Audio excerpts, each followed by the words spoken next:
All right, everybody, what's up? Welcome to another edition of the Inside OU podcast. This is Brady Trantham alongside Mr. John Hoover, fresh from player availability, Lincoln Reilly availability. John, OU went to town. They went to L.A. They kicked ass. They did what they were supposed to do, relatively, except for probably 2.5 drives in that game defensively. They took care of business. Basically, what was the mood around the players? What was the mood around Lincoln Reilly? Because if you're just going to go by Jalen Hertz, you're probably going to think, man, this is probably going to be very boring to talk to these guys, but they're not all Jalen Hertz. Jalen, I think, is starting to rub off on these guys a little bit. Unfortunately. So, if we're asking what the mood is, I think it's two things. It's very buttoned down, very businesslike. Okay, that's the main thing, and everybody's talking about, the next opponent. Everybody's talking about the work that they've got to get done in the open date. Everybody's talking about the things that they left on the table in the UCLA game. The other thing I'm noticing a little bit, what seems like, and maybe it's that buttoned down kind of businesslike approach, but I'm noticing kind of a fatigue maybe setting in. You got the entire month of August. Okay, training camp. Then you got 3 straight games. So this is a really good week, I think, for the open date, and right before Big 12 conference play starts. I think the guys need this. Yeah, you mean when you're setting up a schedule, or if you're looking at a schedule, you ideally want to have a bye week at least before Texas or right before conference play, because it's a much different, as you all know, everybody watching on John Hoover's YouTube page, by the way, thank you guys, and for those listening. You're all very familiar. It's a much different brand of football. It's not necessarily a better brand of football, but it's a much different brand of football when you're playing in the non-conference and then going into the Big 12. Now, OU has at least, thus far, defensively and offensively, they've passed the test with their non-conference slate, which is not aged well. It is aged like milk. It's pretty bad to say the least, but that's not OU's fault. They did exactly what they were supposed to do, so no criticism thrown their way at all. But now they got this bye week, and it's interesting that you say fatigue. I'm curious, is that a bad thing? Is that a good thing? Like, is this dude, Jalen, let's smile now. Like, we did some cool stuff. Right. Come on now. Yeah. So today was Lincoln Reilly's Faux press conference. Okay, so the head coach comes out and talks about, usually he's 30 minutes on Mondays. Tonight, after practice, was about 17 minutes. So there's that. And then they also reserve for Monday nights after practice the defense. So we didn't get a chance to talk to Jalen. That'll be tomorrow night. But, yeah, on the whole, I don't mean fatigue in a bad way. I think fatigue at this stage means you've been working, you've been grinding, as the kids like to say. And that's a good thing. Oh, those kids. Yeah, these guys need to understand the amount of work that goes in. If you're not tired at this stage of the season, 3 games in, but you put a month of training camp before that, you better be tired. So I think it's a good thing. I mean, it's certainly, on the field, it's been a great thing because, again, outside of maybe about 2.5 drives defensively against UCLA, maybe some motivation with South Dakota, and then, of course, the fourth quarter of Houston, it's been pretty damn near perfect. Of course, there's still concerns. There's still concern with the left tackle position, although it was a little bit better against UCLA. Not the best. Robinson is still having issues not holding on big plays. You watched the game. You weren't actually in LA, but poor CeeDee Lamb. He's probably the most pissed off at Robinson of anybody involved with the team because the camera panned right to him, and I think CeeDee had caught a big 30-yard pass, and then he turned around and looked and saw a flag and just threw his head up in the air like, dude, come on, Jalen's not already throwing me the ball enough. Remember the same exact thing happened last week against South Dakota. Yeah. So, second play of the game, I think Jalen throws to CeeDee Lamb. It's a back shoulder fade. So it's like a 40-yard completion, and next thing you know, nope, coming back for holding. So, but Jalen, got his on the first drive. There was a holding penalty on the first play of the game. Yeah. On second play of the game. Against UCLA? Yeah, UCLA. First play of the game was that 52-yard rush. Okay, second play of the game, they pushed him back 10 yards. He ended up the first drive with 99 yards rushing. Your quarterback. This isn't Emmitt Smith or Walter Payton we're talking about here. Your quarterback has 99 yards rushing in the first drive. How in the hell? The incredible thing, because obviously everybody knows by now Jalen Hertz rushed for the most yards in one quarter, in the first quarter, than any OU quarterback in history. Are you telling me that Jack Mildren, Steve Davis, Thomas Lott, J.C. Watts. None of those guys did that. Jamel Holloway. Like, all it takes is like one 80-yard run, then get the ball back, and you're probably going to eclipse 100. I can't believe that just never happened at OU. Jamel Holloway, who's from L.A. So, yeah. I mean, that you talk about eclipsing somebody's record, right? I asked several DBs. We got the bugs in here tonight. I asked several DBs at the media interviews tonight. Trey Brown, Patrick Fields, one of the other safeties. They ran literally 10 guys in there, so it's all kind of running together for me. Unfortunately, no. So I asked them about none other than Jalen Hertz. Hey, Jalen Hertz, did you see this in the preseason? Did you see Jalen Hertz running for 150 yards against UCLA during training camp, during two-a-days, during preseason, whatever, practice? And they're all like, yeah, we knew he could do this. I'm like, no, you saw him do it again when he was with Alabama. You never saw, because he's wearing that blue no-contact jersey. You got that blue jersey on, you can't go anywhere. I would have got thrown out for this, but then I would have been like, well, yeah, that was against your defense. Did you see him doing this against anybody else? We knew he was this good. No, God, yeah, Jalen has – look, people are going to hype him up for the Heisman Trophy, and, after, because up until the Texas game last year, people were kind of mentioning Kyler like, oh, wouldn't that be cool if Kyler Murray won the Heisman the year after Baker Mayfield? But it's not going to happen. And then Texas happened, and outside of that exciting fourth quarter where he redeemed himself for a really bad second and third quarter that lost OU that game, I was still like not a really big believer that Kyler could do it. Half of it was fatigue from the OU standpoint. Half of it was I just don't know what else he can do at this point. And he, of course, proved me wrong. Won himself a Heisman. People are going to hype up Jalen Hurts, of course, because of the great narrative that surrounds him, transferring from losing his job at Alabama, transferring to another blue blood program at OU. And there's, OU has all their they have all their aspirations in front of them. And if Jalen Hurts is able to play at that level consistently, OU's going to reach that. And if they do, Jalen's going to be in that conversation in New York City once we reach December. But I still can't see it. But my God, he has performed at such a level that, like, it's not Baker and it's not Kyler, but it's Jalen, and that's so damn good. Yeah, they're not utilizing Trey Sermon. They're not utilizing like they could. Maybe I'm not going to say should, but like they could. Kennedy Brooks, CeeDee Lamb. It's the Jalen Hurts show. The Oklahoma offense has become the Jalen Hurts show. Consider that for a minute. He's fifth in the nation in rushing yards per game? Yeah, I think he's top 5. He's OU's leading rusher for sure. He's literally and we've said this before, he's a running back there when he's running the football. He's a running back who has the ability to pull up and throw. It's amazing. His passing efficiency is 250 right now, which is the record, the NCAA record, which Baker set and then Kyler almost set, but Tua set last year, is just about 199. That's the NCAA record. His efficiency rating, which will come down, but it's currently 250. Yeah. He's playing at a level that, honestly, I don't think any of us have ever seen. And I'm talking Kyler. I'm talking Baker. I'm talking Tebow. Cam Newton at this stage didn't have these numbers. Now, I got on Twitter last night, I was saying, hey, check this out. Oklahoma State has the number 1 leading rusher in the entire country and the number 1 leading receiver in the entire country. How does that happen? Well, it's pretty impressive. Somebody tweeted at me, yeah, well, that happens when you play air. And I said, wait a minute. Everybody's playing air right now. OU's playing air. Everybody but Texas so far has played three games of Some air. Some schools have lost to air already. That's true. That's true. Did you see, though, OU's non-conference schedule is now their non-conference schedule record 1-8. UCLA 0-3, South Dakota 0-3, and Houston 1-2. And look, that point is that point is well taken. And yes, we haven't learned a lot about OU. I mean, we know some things, but I do know one thing: they at least have a pulse on defense, and they at least have a set of balls.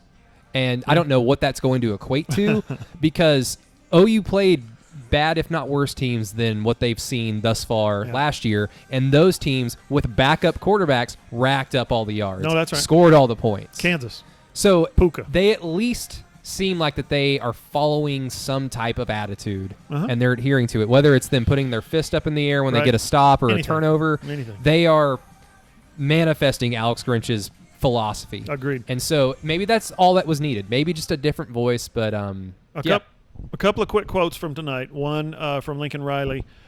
He said, I said, how's the defensive line playing? He said, they're playing aggressive. They're disruptive. He said, I like seeing violent plays from the defensive line. That's a great word for a coach. Jalen Redmond was violent the entire night. Violent. Neville with a capital Gallimore, V. Neville Gallimore, who I don't even think had that much to say in the box score, but it seemed like Just disruptive. every play that you paid attention, he blew up the center. Yeah. And immediately, if you blow up the center of the pocket, that play's done. He's making money this year. Neville Gallimore is.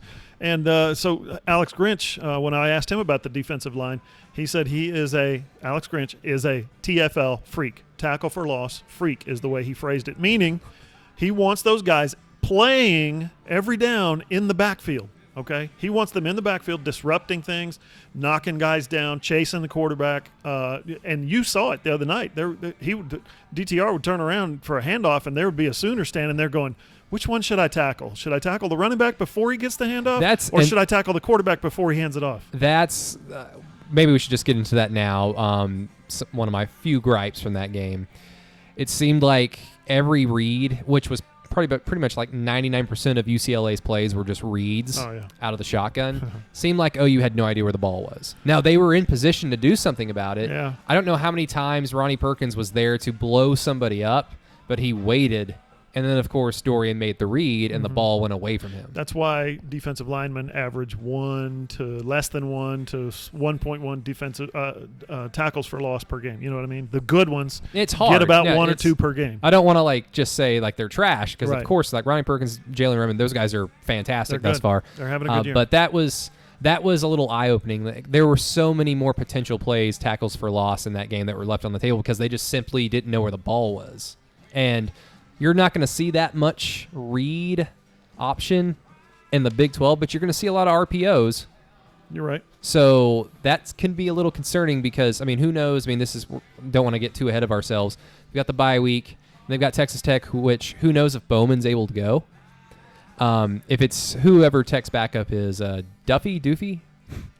Jet Duffy? Jet Duffy, okay. Jet Duffy, love him. Who had to come back in. He had to come back in last year against OU. They're just going to dink and dunk OU to death. Collapsed lung last year, twice. Busted up shoulder apparently this year. Collarbone shoulder. Yeah, he's not playing in 2 weeks. But yeah, that was just a little concern of mine. And I guess we'll just keep going with this because I had a little bit of bullet points here on my phone. The 3rd and 21 with a 20-yard catch.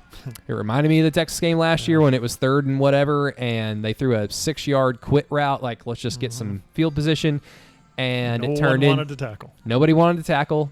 They just dragged him and said, here's a first down. Well, I don't think they got a first down that play. I think they just got a 4th and 1, which is easy for Sam Ellinger to pick up. Oh, yeah. It's the same thing with OU. If you get in short yard situations, good luck stopping Jalen Hertz. But that was annoying. The team really, over 3 games, especially defensively, hasn't really kept focus from start to finish. The fourth quarter, Houston. There's been dips, you're right. Dips here and there against South Dakota, and that drive right out of halftime. And I had no thoughts that UCLA was going to come back and win that game, but I believe UCLA scores. OU goes 3 and out on the following drive, if I'm correct. I think they go 3 and out, and then they force a turnover on downs on the following drive for UCLA. It almost became like, oh, well, now they're down 2 scores. Right. So that's something that against more talented offenses, more capable players, that's a concern for me moving forward with this team, just not being able to keep focus. But again, they're doing new things. They're playing new guys, and Alex Grinch is playing a lot of guys. Brian Meade played meaningful snaps. I never thought I'd ever say that sentence, but he played meaningful snaps. I don't know if that's a good thing, but you're going to be playing tougher teams. Not being able to keep focus is a little scary to me at this point. One of the guys was asking the question tonight. Fans, message board fans, T-shirt fans, whatever you want to call them, are freaking out. Me? Every time Kenneth Murray comes off the field in the second quarter or late first quarter, and Brian Meade comes in or somebody like, you know what I mean? What's wrong with the linebacker? Oh my God, the defense is going. There's something to that. But what they're doing is they're developing depth. They're developing, next year's players and the players I think they realized a couple of drives in, this is going to be an easy night. Yeah. We basically Lincoln Riley doesn't want a Brandon Crow situation on his hands, No. which Gotta have those guys ready. I don't know how many times me, my dad, my friends over the years we would complain like, why is so and so in this game still? Now it's not something as simple as you build depth by getting up by 45 points and then throwing them in. Look, they're good, meaningful snaps to backups because they're out there playing against somebody else. But it's not at the same time. So I kind of appreciate what Alex Grinch is doing, putting them in when the game is still relatively in doubt. You need to ask Alex how many guys played tonight. It had to be over 22. Oh, definitely. It had to be, yeah. Pretty much the entire second 30s, unit. I'm sure. Yeah. Which goes into the other thing I wanted to talk about, Jaden Davis. Oh, yeah, he's looking good. Did you, by chance, I don't really mean to toot my own horn, but did you see my tweet during the game? I know you had to watch it I replay. missed it. So you remember that third and 11, they run UCLA runs a jailbreak screen that it was blocked perfectly. Yep. All he had to do was just get away from Jaden Davis, and it was going for like 30. Jaden Davis made the tackle. So I tweeted, what exactly did I say? Well, I'll just ask you this: why did Jaden Davis make that tackle? Because he's a freshman and he hasn't been coached. There yet. you go. There you go. I've been saying that for 3 years about the OU defense. He wasn't ruined by Mike or Kerry Cooks. Yeah. Who's coming to town in 2 weeks, by the way? Kerry Cooks is. Oh, vengeance. Lincoln got a question about him tonight. Said that deservingly so. Yeah, he said he's not really concerned about it. He said there's a lot of crossover in coaching these days. This guy coached here and that guy coached with that guy, but he was your DB coach last year. He was fully versed on how to at least try to stop this offense. I think Lincoln is confident enough in his players and his offensive scheme. It doesn't matter what Kerry Cooks Lincoln's did. like, I'm so afraid of his 5'8" cornerbacks. Right? I'm shaking in my What boots. he should have said was, "Did you see the defense that we had last year? You think I'm afraid of that?" No, but with Alex Grinch's ability to basically force feed depth, depth that may not be there by the end of the year, but just for him to have the confidence that if Kenneth Murray rolls an ankle and has to sit out a drive, at least I know you'll at least be in the right spot. Can you make an athletic play to do something about it? I don't know, but you can only wish for so much as a backup. But one guy, and Jaden Davis, to finish your point, yeah, guys tonight were saying, "Oh man, Jaden Davis is the real deal." And his teammates were. So where does he play? He's backup corner. Trey Brown needs to keep his head on a swivel. Yes, because look, and Trey said. Speaking of which, he gave up the touchdown on the missed tackle down by. Yeah, I don't know what he was thinking. Here's what he said. I had asked him about that specifically, and he said, "Yeah, I'm very disappointed how that went down." He goes, "I've been working on a lot of other things in my game, how to do certain things, other elements of my game," and he said, "I let tackling slide. I didn't work on my tackling." He goes, "Now I need to go back to fundamentals and work on my tackling." He said, "I'm a good tackler." And he said, "When I see that, it hurts me because I can tackle. I go back to high school. I don't care if it's last year. I can tackle." So he's confident enough to play that cornerback position and say, I can tackle. I'm no Deion Sanders. Yeah, and I think that's encouraging. I said this a few weeks ago. The big test for me with Alex Grinch in this defense was not necessarily learning anything against Houston. We were going to learn things as the weeks went on, because you may not make a lot of mistakes against Houston. Mm-hmm. You may not make a lot of mistakes against South Dakota and then UCLA, but in those 3 games, you've probably somebody or maybe a unit has piled up a lot of mistakes. In this case, it's the safeties. But with Trey Brown, he was the guy who gave up the big touchdown against Houston on an open field whiff tackle. Yep. And he was the guy who gave up UCLA's touchdown in this particular play that we're talking about. It's got to be better. The test is, don't let those things bring you down. Mm-hmm. Don't let those things destroy you, and it becomes who you are. Right. So it's good to know that they have at least this foundation of we're pretty good. We don't know how great we are, but we feel like we can do a lot of damage in this conference and help this team reach the level that they haven't been able to reach over the last few years. Mm-hmm. And so it's nice that they have that foundation, because then they can go back, like you're saying with Trey Brown, and just kind of go back to the drawing board and say, yeah, I've sucked at tackling in 3 games, and that needs to change because competition's about to get stiffer. Yeah, no, he knows that. Texas Tech has legitimately good receivers. We don't know about Bowman's status. I think he's out 4 to 6 weeks, possibly. Yeah. So, which is unfortunate, but it's obviously good for OU's chances. But but maybe it's good for OU's chances. Maybe it's not. Maybe Alex Grinch right now is going, dang, we got to face a dual threat quarterback now. It's a test that I've wanted OU to have. Like DTR didn't really provide a lot of the dual threatness that I was expecting. Yeah. He was certainly fast as hell. Mm-hmm. There was one play where he got around the edge and left side, and I was like, oh my god, this guy is good. And even him throwing the football, the guy's got an arm. He's just kind of all over the place. He's accuracy, of course. It's like he needs to just sit there for about 2 more years and then transfer somewhere. I don't know where. No, like there's talent with UCLA. There's going to be talent with Texas Tech. But just overall, the defense has done nothing but, I guess, make me proud a little bit. It's been the first time that I've been proud of a defensive unit for the most part in a long time. And a lot of it, John, because we've been talking about the secondary, even with Jaden Davis, it's so weird that we're not saying, like, well, why doesn't he start for Parnell Motley? Parnell Motley's been good. Parnell Motley, his entire career, has always been a solid tackler. Right. But the stars of this defense, it's not Kenneth Murray. It's this defensive line. Mm-hmm. And, my God, they're good. Yeah. Well, they've been good against the teams that they've played. Yes. I'm going to couch it that way for you. Sorry to bring you down. There's hope, though. There hasn't been hope there in a while. I wrote last week that the Sooners haven't had an All-American defensive lineman in 10 years since Gerald McCoy. So I don't think that's going to change this year. But the fact that they've got 4 guys in the 3-man position who they've been dynamic. There's no other way to say it. They've been disruptive. They've tackled guys in the backfield. They've chased the quarterback. They've blown plays up, and that's what Neville Gallimore was. Alex Grinch was talking about him. He was in the backfield on virtually every play. Something was happening with him on every play. He was knocking the center back on every play. It was incredible. That's encouraging to watch. Listen, okay, sure, it was UCLA, and UCLA has one of the worst UCLA teams that we've ever seen, but overlay what you saw Saturday night with and the past 2 weeks with what you saw in 2018. I think there's clear improvement. Oh, it's absolutely. It's night and day. Marked improvement. They didn't look this good last year in these first 3. I mean, granted, there were a couple of drives that had some plays. Their third game last year was Army, so we knew rather quickly.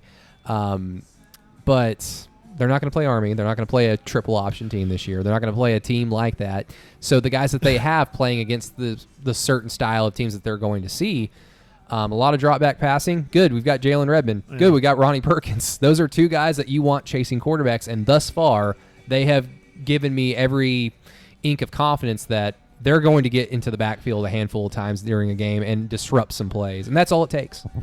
So on these YouTube videos that I've been doing, the number 1 YouTube video that I've had ever, was the Texas post game. All right.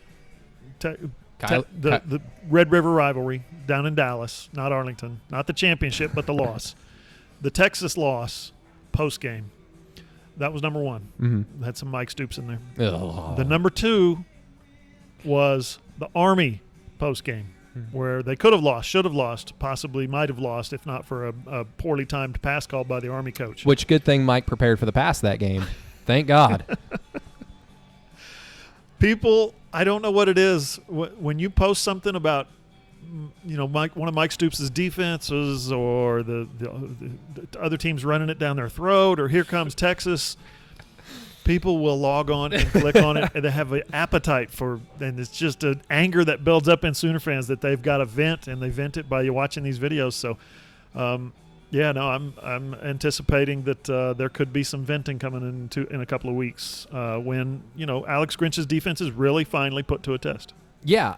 Look, from my perspective, unless it's just completely and utterly the same product from last year, and even then, I can't really be mad at Alex Grinch. This is not his mess. That's right. He inherited this mess willingly of his own free will. Yep. But these aren't the guys that he recruited. These aren't the guys that have been put through the system, for these last few years. There's not that much else he can do except provide a different voice and a different philosophy. And thus far, they've taken to that philosophy. They've, now forced 5 turnovers. Mm-hmm.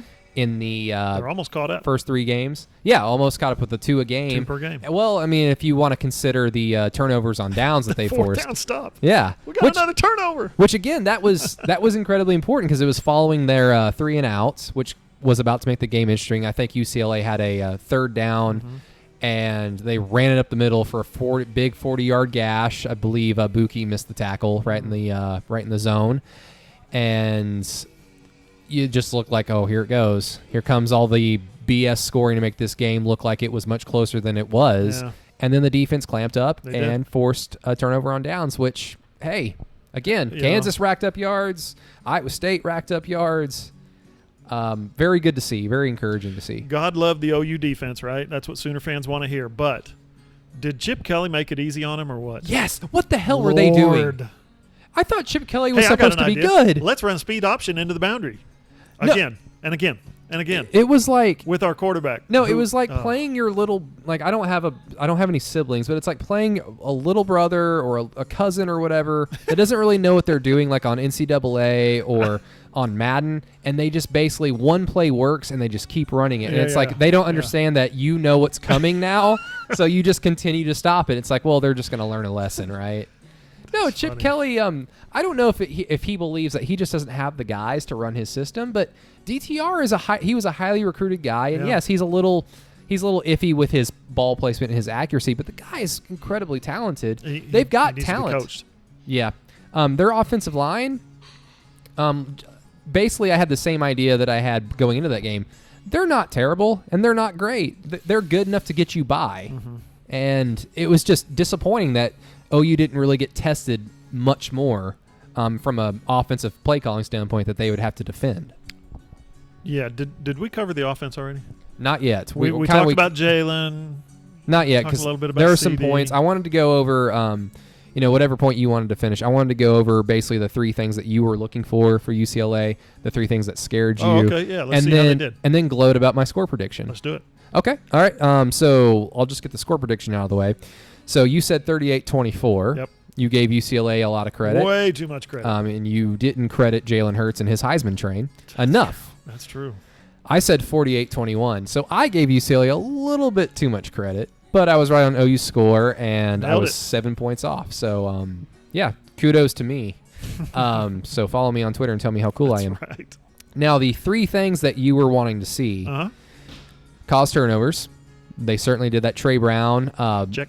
which both of them were not fluky. No, they took them away. Because you can always point to, like, even a lot of the interceptions last year, they were fluky. Yep. They were just completely and utterly bad throws. But these were like, no, give me the ball. They were the types of turnovers that you want to see a Literally defense takeaways. cause. So that is a good check mark. You said Calcaterra, but mainly the tight ends. Did you see how many catches he had? I know. Like 3 in the first quarter. I know. I'm And like, Lincoln Reilly listens to the podcast. And he dropped that first pass on a, was it second down? Yeah. And it was going to be a first down after they got called back for that holding call. It was a really good ball placement by Jalen Hertz. It was just exactly where you want it. And I don't know if you want to credit the defensive back for making a play on the ball, but Calcaterra should have caught it. That was disappointing. But outside of him, Lee Morris made a big appearance, had some 2 big catches when the game was still, quote unquote, in doubt. But very encouraging. We're seeing the playbook open up a little bit. Yeah. But before we get into anything else, because there's been this talk, I heard this on 107.7 The Franchise, that station we work for. Heard this today, and it's been kind of a little bit of a concern over these last few games of there's only one ball and there's 27,000 great players on this offense. Is somebody going to get pissed off? CeeDee Lamb has 1 catch. I believe he had 2 or 3 targets. Yeah. And one of them was the one that was called back. Right. So I don't know if that counts as a target since the play doesn't count. He did have a touchdown rush. But, man, That's one way to keep CD happy. Yeah. That's, Get on the goal line and have him. You know that was Lincoln just like throwing him a bone. Absolutely. But then you think about Trey Sermon and Kennedy Brooks. Yeah. And this is something that I've thought of. Once OU gets into the meat of their schedule, they're going to have to rely on their guys, and CeeDee's their guy. Trey and Kennedy are their guys. So rest assured, OU fans, if you're worried that CeeDee Lamb's going to start tweeting something cryptic in the next few weeks, wait until Texas. If he's still getting 1 target per game, then you can start panicking. That could get interesting. I think you're right. The I thought it was a touch pass at first, so it could be a reception, but it was a lateral pass. It was a lateral that he flipped to CD for the end around. Yeah, he basically was like a flanker and then came in motion really quickly. Reverse, yeah. So end around, reverse, whatever you want to say. Which credit to CD. I didn't know he had the moves to make that cut. That was a good cut. I know. Wasn't He was just like, screw you guys. Yeah. I was like, he's going to like stretch for the pylon. No, we cut it up and it's the only time I'm going to touch the ball this half. Right. Yeah. So, but you're right. I mean, I think there's an urgency on the part of everybody to get the football in their hands. Everybody wants it. Problem is, and we've seen this with Lincoln Riley's offense throughout the years, when you have 1, 2, 3, 4 play drives, sorry, the other team gets the ball back. You don't, unless you onside kick, you're not going to get the football back. So if you want a lot of plays, go play for Army. I mean, they run 15 plays a drive. They have 15 play drives. Listen, that's the nature of Lincoln Riley's offenses. He's going to get guys in space, and they're going to be wide open, and they're going to be running through gaps that are bigger than the 405 freeway. Yeah. And, the guy who's probably benefited the most from this offense other than Jalen Hertz, Charleston Rambo. He's a guy now. Good. He is, it's it was kind of funny. You watch OU kick UCLA's ass on Saturday night, and then if you tuned into the NFL on Fox the following Sunday, it wasn't the Baltimore-Arizona game that everybody wanted to watch in this market. That wasn't on, but the first game had ended, and so they went to bonus coverage for Arizona-Baltimore, and all you got to see was Arizona's final drive, and then they punted away, and then Baltimore got the ball back, and then there was a big 3rd and 11. Lamar Jackson just hawks back, throws a big fade route, 40-yard fade route to go route, to Marquise Brown.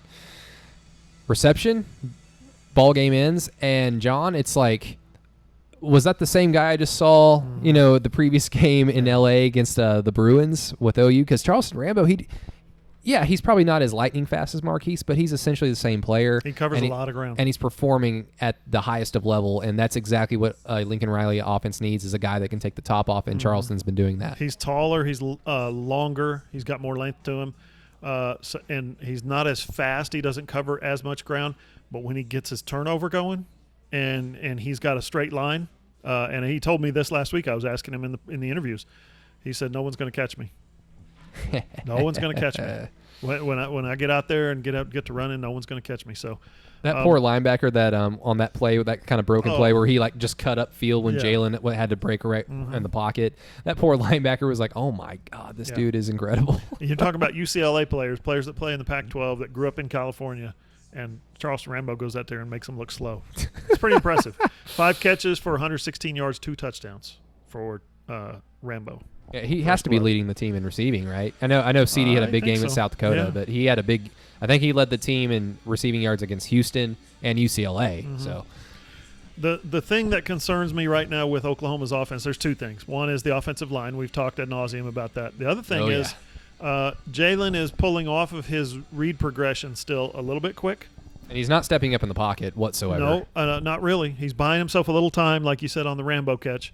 But for the most part, when his first read's not there, he might check his second read. If that's not there, he's gone. He's running. And listen, don't be stupid, okay, and think that your quarterback can't run. When the whole side of the field opens up, when you got 50 yards in front of you, just go ahead. Go, young man, go. So that was impressive. His decision making right there, and his ability to decide, hey, there's nobody on that side of the field. I'm going to go ahead and run this. So there's nothing wrong with that. Nothing wrong with that. But 14 carries, most of those were either designed or ad-libs that he just decided, I'm running. And a couple of them, he took some hits again. Yeah. And so that's the thing, maybe besides the offensive line, that concerns me is his durability. Yeah, durability, decision-making. Lincoln said tonight, no, in any offense, having your quarterback be your leading rusher is not ideal. But that's just the way the defenses have played us so far. And he says that's, they're looking forward to exploit it whenever it's there. Yeah, and you look at the box score. Trey Sermon has 7 carries. Kennedy Brooks has 7 carries. Jalen has 14. So, like, your brain just goes, okay, so 7 of those were designed and 7 of those were improvised because it kind of falls in line with the rest of the play calling. But again, when OU's in a dogfight in the Cotton Bowl, and they could very well be in a dogfight not just against Texas Tech, but against the suddenly overpowering Kansas Jayhawks on the road. Wow. Against Les Miles, who does nothing but annoy OU fans. All he does is win. Yeah. I still can't believe that score. I can't either. That was one of my locks of the week. Oh, I'm so sorry. Kansas. You got burned by Kansas. Kansas giving up 24. Sorry, they won by 21. Ooh. That's a 45-point swing. No, I went to go see It Chapter 2, and I was checking, random scores. And the last thing I saw, I think it was Boston College 17-7, like in the midway through the second quarter. It was 10-0 and 17-7 early on. 17-7, with like 9 minutes left in the second quarter. Put my phone down. It Chapter 2 is like 3 hours long. Yeah. And with about 30 minutes, with about 30 minutes left in the movie, and I knew it was almost over as I've seen the original, I read the book, so I was like, okay, let me check a score real quick. During the movie? Yeah. I would have slapped the phone right out of your hand. I sit up in the back. I always sit in the back because I'm addicted to this thing, my phone. I checked the score, and it was 48-24 Kansas, and I was like, I just like rubbed my eyes. That can't be right. I was like, this is someone screwing with me. It was a big win for a big week for the whole Big 12. No, the Big 12 showed out. Texas Tech disappointed. Gave up a 99-yard drive. 13-play, 99-yard drive by the Texas Tech. Shout out to Coach DeMarco Murray. It was all rushing. DeMarco Murray. Yes. Making a name for himself. So Texas Tech didn't have a good night, but West Virginia bounced back. Yeah, NC State after just getting obliterated by Missouri. And then the other one, TCU goes to Purdue, and they just absolutely dominated. You knew that's not a surprise that they won, but they just pushed them around. They had like negative yards rushing. No, and there was some hype following Purdue going into the season with was Brian Brom. Yep. Jeff Brom. Jeff Brom, the head coach. Yep. They beat Ohio State last year. They've got that really talented sophomore whose name is Cobb. Can't remember. Moore. Okay, Rondell Moore. There was some hype, but they disappointed. They lost against Nevada in their first week, but still, like to go travel to some unfamiliar territory and go kick ass like TCU did. No, it was a really good week for the big. Rufus and then K-State goes on the road in the SEC, and takes down Mississippi State. In a game that they dominated, but they screwed around so much that I was like half the time I was like, they're going to lose this game, yet I'm going to come away from this like, man, they left so much on the table. But then it was like they just decided, okay, let's win this game now. I want to pitch a story that I'm working on real quick. I talked to all the Big 12 coaches on the conference call this morning. Talked to Chris Kleiman, Gary Patterson, a bunch of coaches who Neil Brown, Les Miles, of course, that won big games for the league. And Chris Kleiman gave me the most coach speak answer, and yet I totally buy it. And it was totally believable what he said. I said, when did you have a sense that you were going to win this game? Not Saturday, but previously. He said, we had an unbelievable week of practice. He said, the kids believed that we could win this game. He said, and I really sensed that during the week. I think that's half the battle. I really do. Yep. You have to play well, but you have to prepare well too. And I think Big 12 teams, Big 12 teams are very well coached. Chris Kleiman has won 4 national championships on the FCS level. Dude knows what he's doing. No, I thought the coaching got better this year, Absolutely. like in the offseason. Because it's like, okay, yeah, the results might not be there in their first year, but I think, bar none, the coaching improved.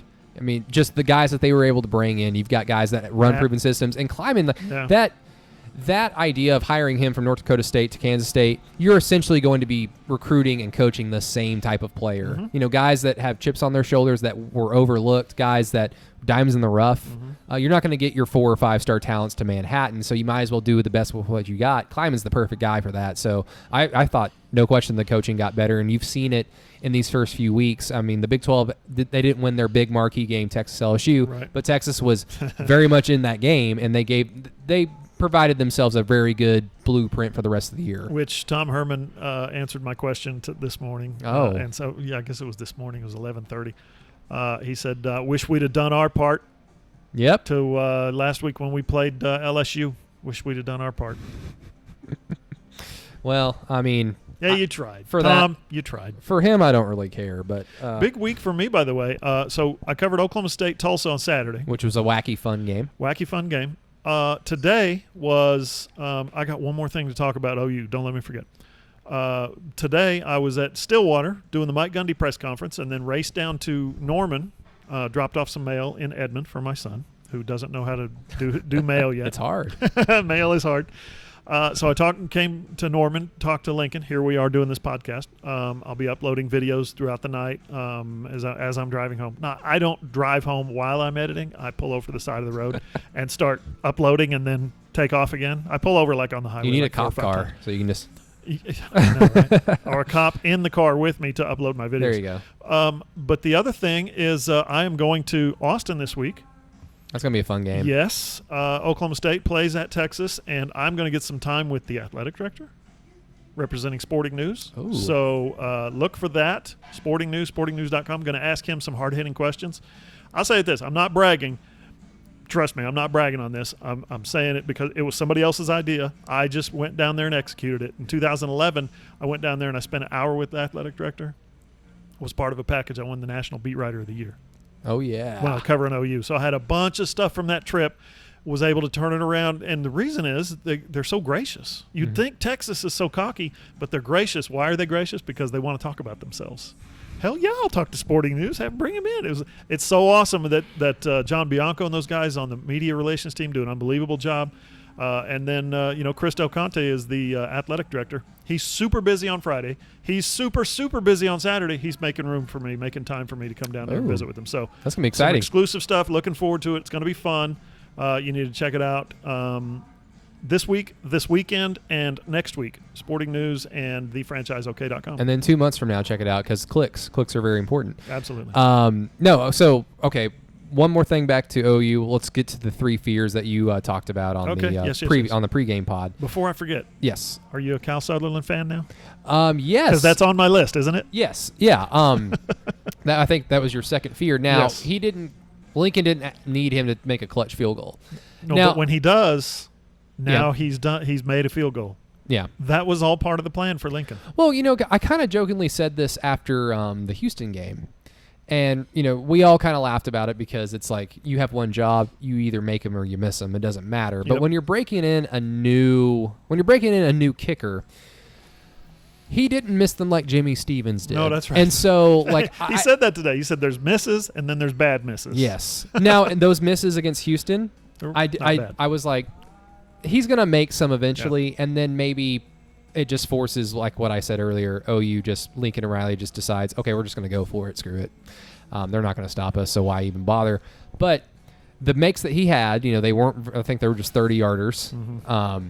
They were right down the middle. See the ball go through the uprights. They were right down the middle. They were powerful. They were exactly what you want to see out of a kicker. So, to me, I'm fine. I thought he did well, and he got his first make out of the way, and hopefully when he's called upon, he will continue to perform at a high level. And, yeah, I'm excited for a kicker. So that's my second thing that I wanted to see. Yes. Let me pull up my phone one more time. Sorry, your phone went to sleep. Yes. Don't get Jalen Hertz hurt offensive line. 14 carries. Was he sacked? I don't think he was sacked. I think he might have been. No, I can't remember. There was one particular play late in the game that I thought that's kind of scary. One sack. By UCLA. I feel like I remember one time he got sacked behind the line of scrimmage, obviously. But there was one play, and it was I think his last drive where he ran on third down and got hit and turned around and then backed into a first down because he's so damn big. Yeah. That was one player I was like, okay, don't be tempting fate now, because all it takes is one ankle roll. Yep. And you're backing in and you're pushing the pile. You're not supposed to do that as a quarterback. Not Guys are diving at you, piling on top of you, hitting you in the knees. Take care of yourself. Yeah. The third thing was motivation. And like we said kind of at the beginning of the show. That's the part that surprised me. In a bad way? No, it surprised me that they were that motivated to go out there and kick UCLA's ass up and down the field. Because on the pregame pod, I explained to you, as a fan, Sunday, Monday, and Tuesday, you're like, oh, he's going to win. Wednesday and Thursday, you kind of get a little cautious. Friday and Saturday, you're like, okay, what's going to cause everything to go wrong? Yes, UCLA is bad. But OU's going to the Rose Bowl. This is a name program. OU understands how bad they are, and they probably look at it from the perspective of, let's show out against this name program. And that's exactly what they did. They just showed out. Everybody flexed. That first touchdown that Jalen Hertz ran on that first drive, it reminded me of the fourth down against Oregon in Eugene when Adrian Peterson, that goal line stance, and he just ran up the middle untouched because nobody was there, and he just high-stepped 25 yards into the end zone. Reminded me of that. Everybody flexed and showed out. And 7 guys from Cali. Yeah. So they all had a good time. I would hope so. I don't know if you heard Eddie Radosevich say that there were some gunshots after the game. Yes, I did hear that. That's not fun. It wasn't a drive-by. There was an actual shootout. Oh, my God. They were actually standing there shooting at each other outside the stadium. Goodness. Not a good place to be. Come on, people. I've been New Year's Eve Tempe one time. We went to a media party, or they invited us, and there were some gunshots. In between the fireworks, New Year's Eve fireworks, there were some gunshots, and we left. Just another day. Tempe, Arizona, baby. Represent. But I guess other than those three things that we just talked about, John, I mean, is there anything else pressing? I mean, because the offensive line, I feel like that's going to be – it's a little silly to keep talking about them because until further notice, that's just going to be a problem. Yeah. The left side particularly. There was a little bit of improvement, not enough because... You just said exactly what Lincoln Reilly said. Oh. Brady knows his Sooners, people. Yay. Thank you. He said there was... Thank you, Lincoln Reilly. I said, was there improvement? Did you see improvement? And he said, yes, we did see improvement, but we want to see more. There's a lot to be desired left out there that these guys got to get down. Yeah, because you've said this before. Competition's getting better. I just hit my mic. You've said this before on this podcast. They're not playing Houston. They're not playing South Dakota. You watch this team and basically, okay, pretend how are they perform against Texas? How are they perform against Kansas State? And so on. And with the way this offensive line is... Clemson, with the way this offensive line has performed, if they're playing Texas, that left side of that line collapses maybe a split second quicker, and that probably keeps Jalen Hertz from getting outside the pocket into his comfort zone. That's right. And he doesn't have the Kyler Murray speed to get away from a defensive lineman that's already running at him full speed with nobody in front of him. And I don't think that's an unfair comparison because this program compares itself and has a standard to win national championships. Yep. If you're going to win a national championship, you're going to have to play better than what we've seen these first 3 games. Yeah. Proctor, Swinson. Yeah. It'll come. I firmly believe by the end of the year this is going to look like a totally different offensive line. What do you think about Creed Humphrey sitting out some meaningful snaps? He did it against South Dakota. McIver came in. I mean, is it basically the same? Do you think it's just the same idea that Grinch has on defense of Creed? I mean, we know what Creed can do. Sure. This game's over.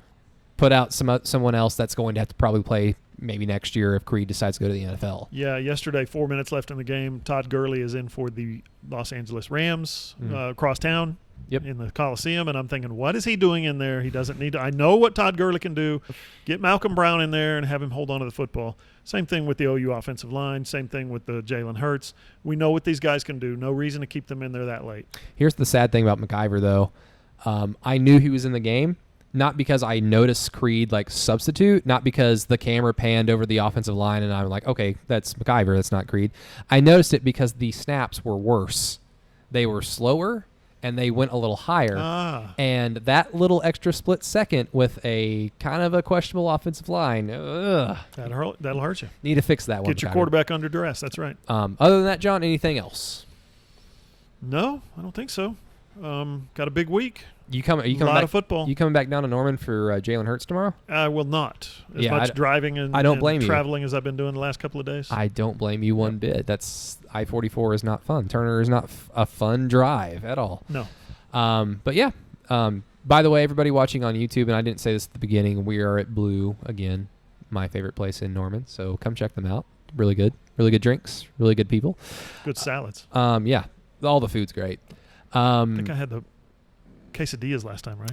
Spinach quesadillas, or let's see, I usually get the shrimp tacos because they're good. Sounds amazing. I'm probably going to have some in about 10 minutes, but we're going to have Rufus on tomorrow. He couldn't join us tonight. He had some other work stuff that he had to do, so I'll get Rufus tomorrow or Wednesday. Working on another little special guest since it's the bye week, and since John will be in Austin, I figured I'd have something for OU fans to consume for the weekend. So I'm working on that and don't want to give too much away, but don't want to jinx it. You guys will all enjoy it if it's able to happen. So, for Mr. John Hoover, thank you so much for sleeping 3 hours and then working your ass off, then coming over here to do a podcast. More coffee, please. Yeah, exactly. Hopefully you drive safe. But everybody, thank you for watching on John's YouTube page. Thank you for listening on the Franchise Podcast Network to the Inside OU podcast. For Mr. John Hoover, this is Brady Trantham. See y'all later.